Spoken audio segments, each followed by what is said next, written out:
Hey everyone, what's going on? It's Shihan Chowdhury, aka Chili Pepper Cooks, and today we're making a salmon ramen. That's right, we're taking salmon and we're taking ramen and we are putting them together and we are making a flavorful dish where now you have something to incorporate your daily fish or weekly fish needs. So let's get started. First, we're gonna take our salmon and we're going to pat it completely dry. It's very important that we pat it completely dry.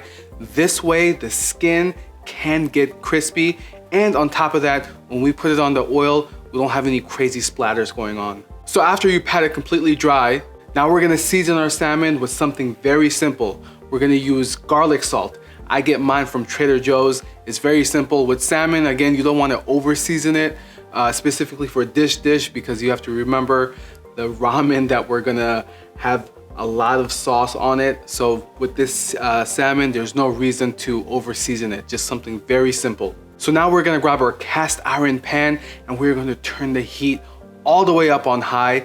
And then once the pan gets hot, we're gonna drop in some avocado oil.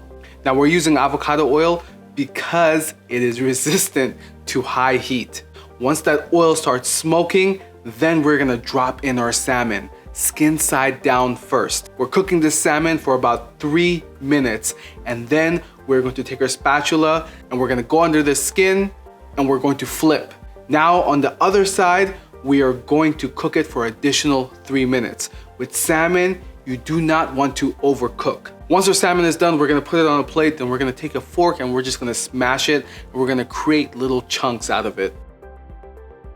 Next, we're gonna create our sauce. So for this, we're gonna use 2 tablespoons of soy sauce. Here I'm using coconut amino, 1 teaspoon of mirin, 1 tablespoon of sesame oil, 2 tablespoons of gochujang, a half a tablespoon of gochugaru, which is Korean chili flakes. These chili flakes are not that spicy. They just add color and aroma and a little taste to it. And lastly, we're putting in about 2 teaspoons of brown sugar. You can use less if you want. And now we're just gonna stir that up.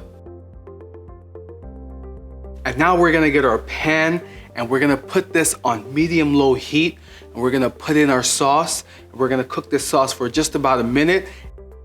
And then we're also gonna put in our ramen.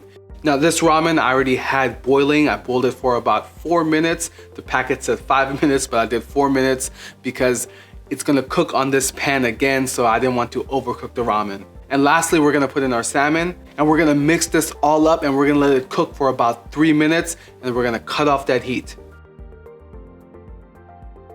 And we're gonna go ahead and plate it, and you know me, we're gonna put in some Thai chili peppers.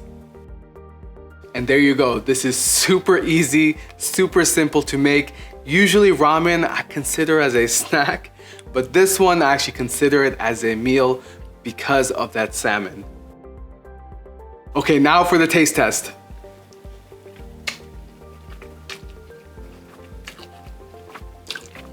Wow, that sauce mix is so good. It's spicy, it's a little sweet to it, and it's salty as well. But that salmon that's in there just adds another layer of flavor. This is so good.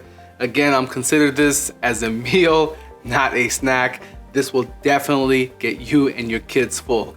Until next time, I'll see you later.